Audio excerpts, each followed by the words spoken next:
Assalamualaikum warahmatullahi wabarakatuh. Kita sekarang akan membahas tentang tantangan pendidikan Islam di era modern. Pertama-tama, kita harus mengetahui kalau pendidikan Islam memiliki peran penting, yaitu pendidikan Islam memiliki peran penting dalam membentuk generasi yang beriman, berakhlak mulia, dan berpengetahuan luas. Selain itu, pendidikan Islam di era modern menghadapi tantangan besar seperti globalisasi, teknologi, dan perubahan pola pikir.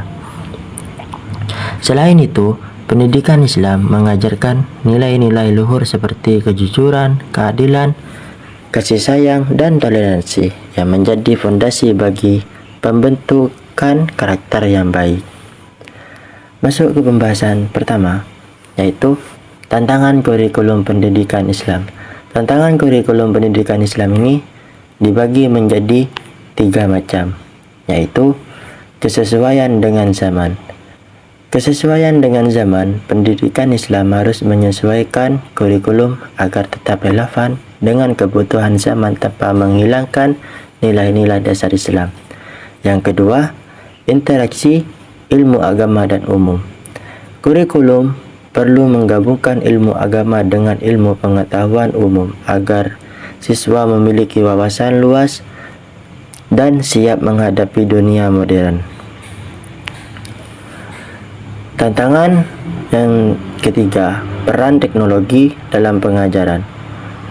Pemanfaatan teknologi seperti e-learning, aplikasi Islami, dan media digital dapat meningkatkan efektivitas pembelajaran serta memperluas akses ilmu agama.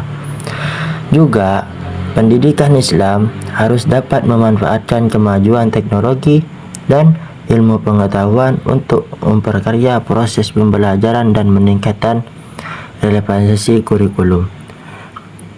Berikutnya, strategi pendidikan karakter Islam. Pendidikan karakter Islam ini dibagi menjadi 3, yaitu pendidikan Islam harus menanamkan akhlak mulia sejak dini melalui keluarga, sekolah, dan lingkungan. Yang kedua, pemanfaatan teknologi secara positif untuk memperkuat nilai-nilai Islam. Yang ketiga, pesan guru dan orang tua dalam membimbing anak agar tetap berpegang teguh pada ajaran Islam. Selanjutnya, peran lembaga pendidikan Islam. Peran lembaga pendidikan Islam ini dibagi menjadi 3 macam, yaitu sebagai berikut: revitalisasi pesantren dan sekolah Islami. Revitalisasi pesantren dan sekolah Islami ini yaitu dibagi menjadi 2 macam: peningkatan fasilitas dan metode pembelajaran berbasis teknologi, modernisasi kurikulum tanpa meninggalkan nilai-nilai Islam. Selanjutnya, yang nomor 2, peran lembaga pendidikan Islam, yaitu kualitas tenaga pendidik dalam era digital.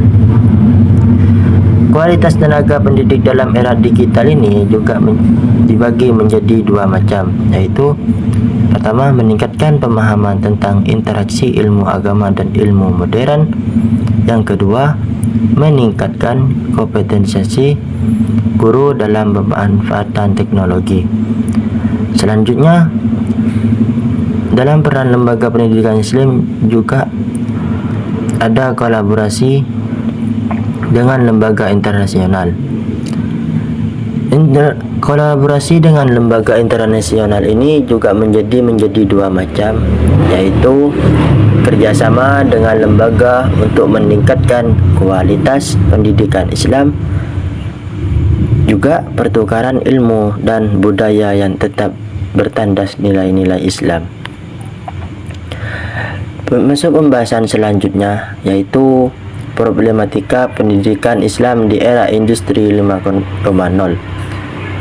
Problematika pendidikan Islam di era industri 5.0 ini dibagi menjadi 4 macam, yaitu kurikulum yang belum beradaptasi, kurangnya literasi digital, minimnya pemanfaatan AI dan Big Data, tantangan menyiapkan generasi Muslim. Masuk pembahasan selanjutnya, pendidikan Islam dan radikalisme. Pentingnya pemahaman Islam yang moderat, peran kurikulum dalam menangkal radikalisme, peran guru dan orang tua, pengaruh media sosial dalam penyebaran paham radikal, membangun lingkungan pendidikannya inklusif. Hubungan antara pendidikan Islam ini dan radikalisme ini juga dibagi menjadi dua sebagai penjelasan, yaitu pendidikan Islam yang salah atau tidak moderat pada menjadi faktor pemicu radikalisme. Pemahaman agama dan tekstual dan sempit tanpa konteks sosial dan sejarah dapat mendorong individu untuk berpikir secara ekstrim. Masuk pembahasan berikutnya, strategi meningkatkan mutu pendidikan Islam. Strategi meningkatkan mutu pembagian pendidikan Islam ini dibagi menjadi 7 macam, yaitu mengembangkan kurikulum yang seimbang. Kedua, meningkatkan kualitas tenaga pendidik. 3. Pemanfaatan teknologi dalam pembelajaran. 4. Peningkatan infrastruktur dan fasilitas pendidikan. 5. Meningkatkan kerjasama dengan lembaga internasional. 6. Menguatkan pendidikan karakter berbasis Islam. 7. Mendorong penelitian dan inovasi dalam pendidikan Islam. Dari pembahasan di atas juga ada kesimpulannya, yaitu pendidikan Islam di era modern menghadapi tantangan seperti penyesuaian kurikulum. Pendidikan Islam di era modern menghadapi tantangan seperti penyesuaian kurikulum dan strategi yang mencetak generasi Muslim yang cerdas dan berakhlak. Pendidikan Islam di zaman modern harus mampu beradaptasi dengan perkembangan zaman, teknologi, dan tantangan global. Pendidikan Islam perlu mengintegrasikan nilai-nilai agama dengan ilmu pengetahuan modern serta fokus pada pengembangan karakter, keterampilan, dan kompetensi yang relevan dengan kebutuhan masyarakat.